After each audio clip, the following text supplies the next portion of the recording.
আজকের যেই বাড়ি ভাঙা, এই যে মুজিববাদের যে শেষ যেই শ্মশানখানা, এইটা ভাঙার সিদ্ধান্ত হওয়া ছিল আমাদের 5ই আগস্ট। কিন্তু তারপরে ধন্যবাদ, আমাদের মধ্যে আবার যে ঐক্য, আমরা কোনো পূর্ব নির্ধারিত ঘোষণা ছাড়া, বড় ধরনের মিডিয়ার মাধ্যমে ঘোষণা ছাড়া, আপনারা দেখতে পাইতেছেন এখানে আমরা উপস্থিত আছি। এই যে ভারতে বৈশা মোদির স্ত্রী হাসিনা বাংলাদেশকে নিয়ে এখনও তার যেই সাহস দেখাচ্ছে, বাংলাদেশ নিয়ে ষড়যন্ত্র করতেছে, এইটা আসলে কতটা বিধ্বংসীমূলক তার স্বভাব। আমি বলবো আমাদের উপদেষ্টা কমিটিতে যারা আছে, আমাদের রক্তের উপর দিয়ে আপনারা ক্ষমতায় আছেন, আপনারা এই বিপ্লবকে বৃথা যেতে দিবেন না। আজকে 6 মাস না পেরোইতে শেখ হাসিনা কীভাবে তার দল নেতাকর্মীদের সাথে লাইভে আসতে চায়, এটা আমাদের ব্যর্থতা, এটা আমরা আমাদের ডাক্তার ইউনূসের ব্যর্থতা, আমরা তাকে নিয়েছি এবং তাদের এটা ব্যর্থতা। আমরা এই বাংলাদেশ চাই না, আমরা আবার 5ই আগস্টের মতো আবার আমরা স্বাধীন করবো এই বাংলাদেশ। অসম্ভব, জীবন থাকতে এটা কখনো হবে না। আমরা মুসলমান যদি হয়ে থাকি, রক্ত এক বিন্দু রক্ত থাকা অবধি আমরা কখনো এই শেখ হাসিনাকে, তার খুনি দলকে কখনোই বাংলাদেশের মাটিতে জায়গা দিব না ইনশাআল্লাহ। শেখ মুজিবুর আসল স্বৈরাচার, ওর শ্মশান এইটা, ও ছিল আসল ফেসিবাদ সরকার, আওয়ামী সরকার, উনি যে অত্যাচার মানুষের উপর করছেন তার প্রতিবাদ করতে আমরা এখানে আসছি। এই খুনি হাসিনা 17 বছর ধরে গুম খুন হত্যাযজ্ঞ চালিয়েছে। এখন আবার সে বিভিন্ন ইন্ডিয়াতে বসে বিভিন্ন ষড়যন্ত্র করছে। আজকে সাধারণ ছাত্র জনতা এবং আমরা সবাই মিলে এই খুনি হাসিনা যেন এই দেশে ফিরে না আসতে পারে এবং তার পাশে যেন নিশ্চিত হয়, এই কারণে আমরা সবাই এখানে ঐক্যবদ্ধ হয়েছি।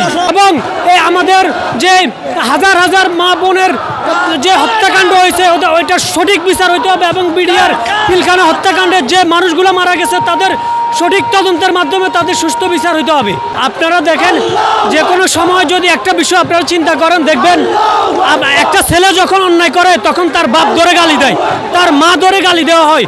ঠিক শেখ মুজিবের দেশের জন্য অনেক অবদান রয়েছে, কিন্তু এক নিমিষেই তার মেয়ে সব ধ্বংস করে দিয়েছে।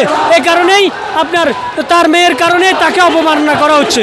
জাস্ট এটা হচ্ছে তার মেয়ের কারণ, তার বাপের প্রাপ্তি। আমরা ছাত্র জনতাকে সাথে নিয়ে আমরা এই হরতালকে নিমিষে নস্যাৎ করে দেব এবং তারা রাস্তাতে নামারও সাহস পাবে না ইনশাআল্লাহ। শেখ হাসিনা দুই একদিন আগে হলো গিয়ে ও ব্রিফিং দিয়েছে যে আজকে রাত ও 9টায় হলো গিয়ে লাইভে আসবে।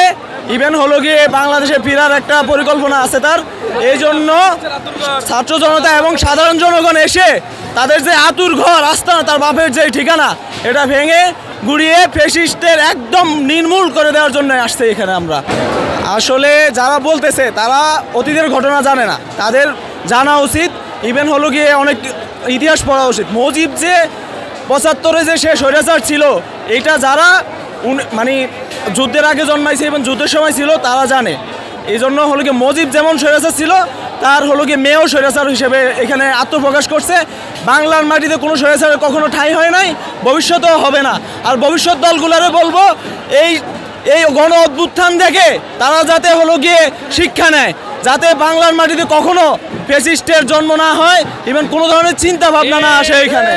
আসলে এইটা হলো গিয়ে কি, ধরেন ওই যে এক ধরনের কথা আছে না, যে কুকুর যখন হলো গিয়ে নিজের সীমানায় থাকে তখন হলো গিয়ে অনেক ঘেউ ঘেউ করে, যখন নিজের সীমানা পার হয়ে যায় তখন সে হলো গিয়ে বিড়ালের চেয়েও একদম ছোট হয়ে যায়। ব্যাপারটা হলো এরকম। দিল্লিতে থেকে বাংলাদেশে হুঙ্কার দেওয়া এইটা কখনোই সম্ভব না। দিল্লিতে থেকে দিল্লিতে হুঙ্কার দেওয়া ঠিক আছে, বাংলাদেশে হুঙ্কার দেওয়ার সাহস কখনো যাতে না করে। আর এটা এই জনতা মানব না কখনো, বাংলাদেশের জনতা প্রতি মাসে আসে, ইভেন প্রতিদিনে আসে।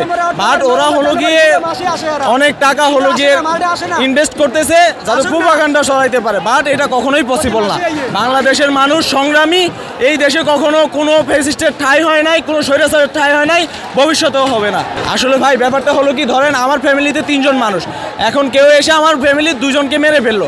এখন সে যদি আমাকে বলে যে ভাই আমি আপনার 2 জন ফ্যামিলি মেম্বারকে মেরে ফেলছি, আমাকে ক্ষমা করে দেয়, এটা কোনোভাবেই পসিবল না। সে হাজার হাজার মানুষ হত্যা করছে, হাজার হাজার মানুষ গুম করছে, হাজার হাজার শিশুকে হত্যা করছে, নির্বিচারে হত্যা করছে। এইটা বাংলাদেশের মানুষ কখনোই তাকে ক্ষমা করবে না, এটা কোনোভাবেই পসিবল না।